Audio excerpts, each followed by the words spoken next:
100 years ago, the world was racing ahead, cars on dusty roads, cities reaching skyward, and the hum of progress everywhere. But for millions of Black Americans, freedom was still a distant dream. The chains of slavery were gone, but new, invisible ones took their place.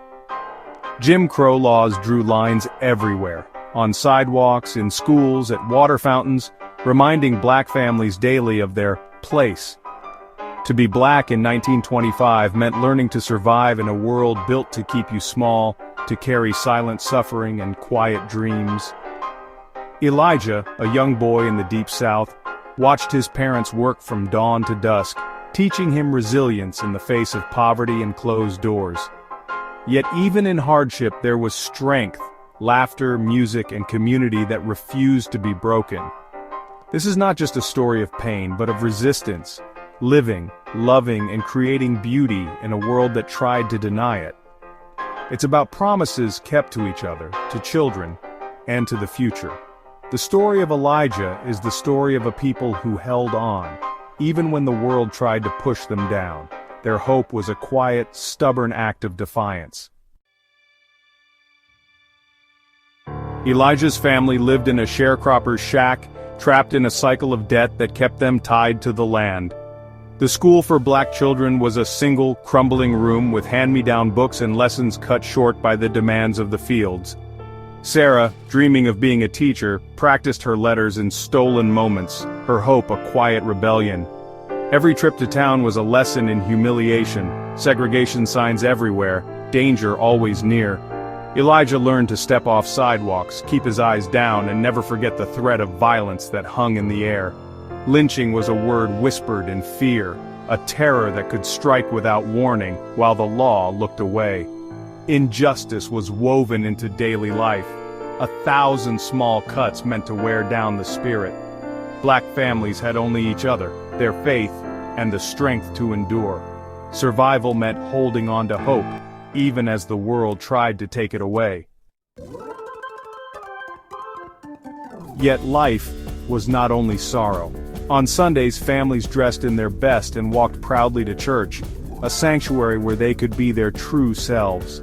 The church was the heart of the community, a place to organize, share news, and find strength together. Music filled the air, hymns and spirituals that carried stories of survival and hope. For a few hours, the weight of the world lifted, replaced by faith and the promise of a better day. Community was everything. Shared meals, helping hands, and laughter echoing after service. Joy was found in small moments, a sweet potato pie, children's laughter, a well-tended garden. These were not escapes, but acts of defiance, reclaiming humanity and insisting on beauty. In the cracks of hardship, they found light. Their joy was a quiet revolution. Sometimes pain boiled over, like in Tulsa, 1921, when the thriving Black community of Greenwood was destroyed by a white mob. The Tulsa Massacre was a brutal message. Black success would not be tolerated. But across the country, Black Americans did not just endure, they fought back. The Great Migration saw families like Elijah's and Sarah's move north, seeking new lives and opportunities. In cities, they built new communities and carried memories of the South with them. Harlem became the center of a cultural rebirth, the Harlem Renaissance. Writers like Langston Hughes and Zora Neale Hurston, musicians like Louis Armstrong and Duke Ellington, and artists like Aaron Douglas redefined Black identity. Their art, music, and words were resistance, challenging stereotypes and celebrating Black life.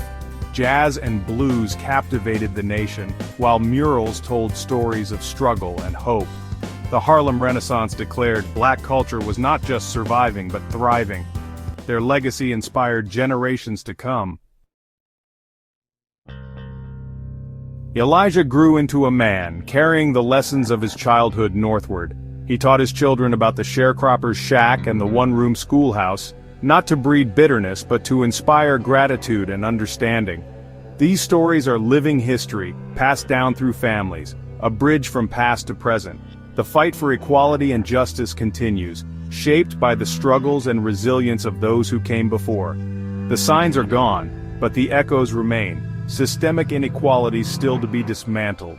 Remembering their struggle honors their resilience and calls us to continue the work.